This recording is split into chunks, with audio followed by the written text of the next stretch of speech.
আজকের স্টোরিটার নাম হচ্ছে মূলত নাককাটা ভাই।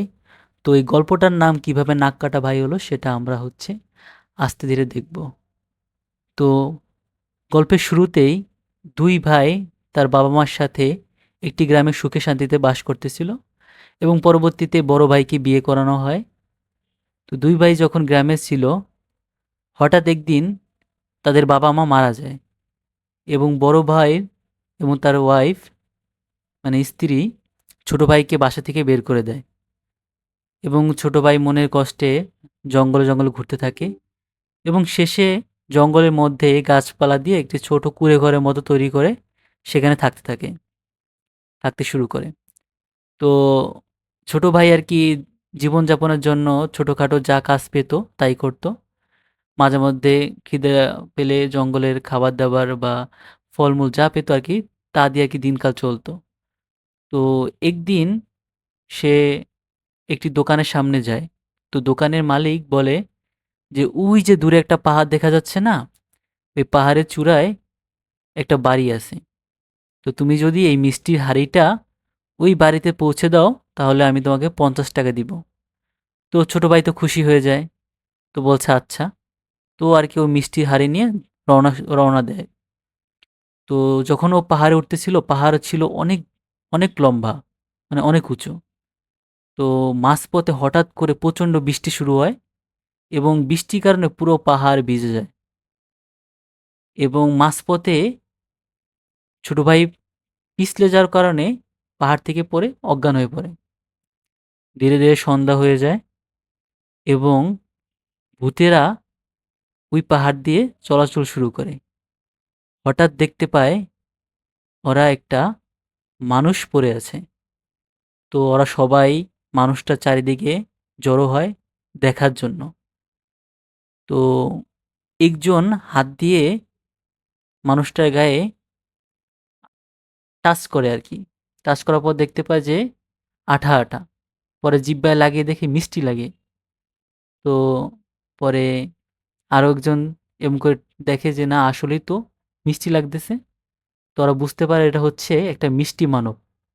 মানে যাকে মানে ওদের যদি কারো মিষ্টি খিদে পায় তাহলে হচ্ছে ওরা ওকে খেতে পারবে বা এমন কিছু ওরা ভাবে। তো ওরা ওই মিষ্টি মানবকে মানে ছোট ভাইকে নিয়ে ওদের গুহায় চলে যায়। তো ছোট ভাই তখন অলরেডি ওর জ্ঞান ফিরে গেছে। তো ও বুঝতে পারতেছে যে ও ভূতেদের সাথে আছে, কিন্তু ও চুপ করে বসে আছে, কারণ স্বাভাবিক ভূতে যদি বুঝতে পারে যে ও জীবিত আছে তাহলে ওকে মেরে ফেলবে। তো ওরা গুহায় চলে যাওয়ার পরে মিষ্টি মানবকে একটা টেবিলের উপর রেখে দেয় আর অন্য পাশে যেয়ে ওরা রাতের খাবার খায়। তো ভূতেদের কাছে একটা জাদুর থালা ছিল যেটাকে পিটিয়ে যদি বলা হতো যে মজার মজার খাবার দাও তাহলে টেবিল ভর্তি খাবার এসে পড়তো। তো ভূতেরা সবাই মিলে জড়ো হয়ে টেবিলের পাশে বসলো এবং থালায় পিটিয়ে বলল যে মজার মজার খাবার দাও। সাথে সাথে টেবিল ভর্তি মাছ মাংস সকল প্রকার খাবার দাবার টেবিল পুরো ভরে গেল এবং ভূতেরা যখন খাওয়া দাওয়া শেষ হলো, খাওয়া দাওয়া করে ওরা নিজেদের মতো ঘুরতে চলে গেল। তখন ছোট ভাই ঘুম থেকে উঠেই তাড়াতাড়ি থালাটা চুরি করে পালিয়ে গেল। তো সে যখন নিজ বাড়িতে চলে গেল তখন সে বলল থালাটা পিটিয়ে যে আমাকে একটা সুন্দর দেখে বাড়ি দাও। দেখা গেল যে রাতারাতি ছোট ভাইয়ের বিশাল একটা বাড়ি তৈরি হয়ে গেছে। তারপর সেখানে যায় বলল যে আমাকে মজার মজার খাবার দাও, আমাকে গাড়ি দাও, বাড়ি দাও, মানে যা যা দরকার ছিল সব চাইলো সে। এবং কিছুদিনের মধ্যে এটা চারিদিকে ছড়িয়ে গেল যে এমন এক গরিব অসহায় যে জঙ্গলে থাকতো রাতারাতি সে এবং বড়লোক হয়ে গেছে এবং তার কাছে এখন সব কিছু আছে, সোনা গয়না বাড়ি গাড়ি সব কিছু আছে। এবং কিছুদিনের মধ্যে এই কাহিনী ওর বড় ভাইয়ের বাসায় পৌঁছে গেল যে তার ছোট ভাই এমন হঠাৎ বড়লোক হয়ে গেছে। তো এখন বড় ভাইয়ের বউ বারবার বলতেছে আচ্ছা তুমি যাও না কেন, যাই দেখো তোমার ছোট ভাই তো, তুমি যাই জিজ্ঞেস করো সে কিভাবে এত বড় লোক হলো, হয়তোবা যদি তোমাকে বলে তাহলে তুমিও হয়তোবা বড় লোক হতে পারবে। তো এইভাবে অনেকবার বলার পরে শেষে বড় ভাই রাজি হলো যে না আমি যাব। তো একদিন বড় ভাই ছোট ভাইয়ের কাছে গেল, যাওয়ার পরে দেখলো যে ছোট ভাই এমন সুখে আছে। পরে ছোট ভাইকে বলল কি রে তুই কিভাবে এত বড় লোক হলি। তো ছোট ভাই বড় ভাইকে বিশ্বাস করে সব কিছু বললো যে মনে মনে মন।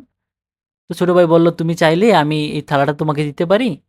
হ্যাঁ? আমরা একসাথেই থাকবো, সুখে থাকবো।" কিন্তু বড় ভাই বলল, "না, আমার যদি দরকার হয় আমি নিজেই থালা একটা নিয়ে আসবো।" তো বড় ভাই নিজেই সেই আ পাহাড়ের কাছে গেল। তো নিজে হাতে একটা মিষ্টি হাঁড়ি নিয়ে তো পাহাড়ে ওঠা শুরু করলো। কিন্তু আজকে আর বৃষ্টি পড়তেছে না, আজকে প্রচণ্ড রোদ। পাহাড়ের মাঝখানে চলে গেছে, তখনও বৃষ্টি পড়তেছে না।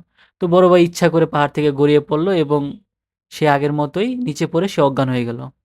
তো এবারেও হচ্ছে রাতে তোমার হচ্ছে ভূতেরা এলো। ভূতেরা এসে দেখে যে আবার একজন মানুষ পড়ে রয়েছে। তখন আবার ওরা মানুষটা চারিদিকে জড়ো হলো। পরে ওরা ওই মানুষটাকে নিজেদের গুহায় নিয়ে আসলো। ওরা বলল যে, "এই সেই মানুষ যে আমাদের থালা চুরি করেছে। আজকে ওকে পেয়েছি, আজকে আমরা ওকে গরম তেলে ভেজে খাবো।" তো বড় ভাইকে তোমার টেবিলে রেখে ওরা গরম তেল বসালো আরকি কড়াইতে, হ্যাঁ? তো তেল যখন গরম হইলো, বড় ভাইকে উঠেই তেলের মধ্যে ছাড়লো। বড় ভাই তো তেলের মধ্যে পড়ার সাথে, সাথে উইঠে দৌড়। এখন ভূতেদের সাথে তো আর দৌড়ায় পারা যায় না। তো ভূতেরা সবাই ওকে ধরল। ধরার পরে বলল যে, "তোর শাস্তি হচ্ছে আমরা সবাই একটা করে নাক টান দিব। তো নাক টান দিলে তারপর তোকে ছেড়ে দেব।" সব ভূত হচ্ছে একটা, একটা করে নাক টান দেয় এবং দেখা যায় যে বড় ভাইয়ের নাক বিশাল বড় হয়ে যায় এবং এই নাক নিয়ে বড় ভাই নিজের ঘরে ফিরে আসে। তো ঘরের দরজা নক করে। নক করার পর তার বউ যখন দরজা খুলে, বড় ভাই চিৎকার দিয়ে বলে, "তুমি আমার নাকের উপর পাড়া দিছো কেন?" তো বউ দেখে আসলেই তো নাক তো বিশাল বড় হয়ে গেছে।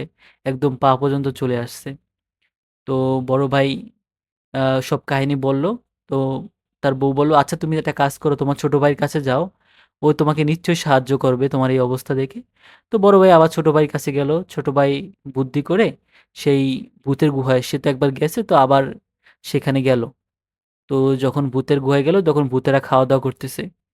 তো ভূতেরা বলল, "হালুম, জালুম, গালুম, মানুষের গন্ধ পালুম।" পরে আশেপাশে তাকিয়ে দেখে যে কোথাও কেউ নেই। ছোট ভাই আসলে একটা পাথরের পিছে পলায় ছিল।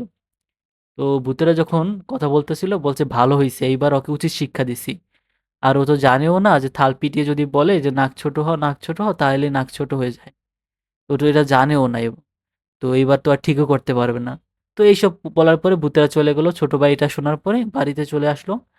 এসে বলল, তার মানে বড় ভাই আরকি আর ভাবিকে বলল যে, "না, আমি সলিউশন পেয়েছি।" তো ঠাল পিটিয়ে বলা শুরু করলো, "নাক ছোট হ, নাক ছোট হ, নাক ছোট হ" এবং বড় ভাইয়ের নাক আস্তে, আস্তে ছোট হতে শুরু করলো। কিন্তু বড় ভাইয়ের বউ আর হচ্ছে ধৈর্য সইতেছে না, মানে ধৈর্য কুলাইতেছে না। তো তখন সে কি করলো? তখন সে থালটা নিয়ে জোরে, জোরে পিটানো শুরু করলো, "নাক ছোট হ, নাক ছোট হ, নাক ছোট হ।" এত জোরে, জোরে বলা শুরু করছে যে নাক একদম ভিতরে ঢুকে গেছে। এখন আর যতই বলে যে, "নাক বড় হ, নাক বড় হ" আর নাক বড় হচ্ছে না। তো সেইখান থেকেই এই গল্পের নাম হচ্ছে নাককাটা ভাই। আর এই গল্পের মোরাল হচ্ছে যে অতি লোভ করলে তাদের ফল কখনোই ভালো হয় না। তো this is the story. So আশা করি ভালো লাগবে।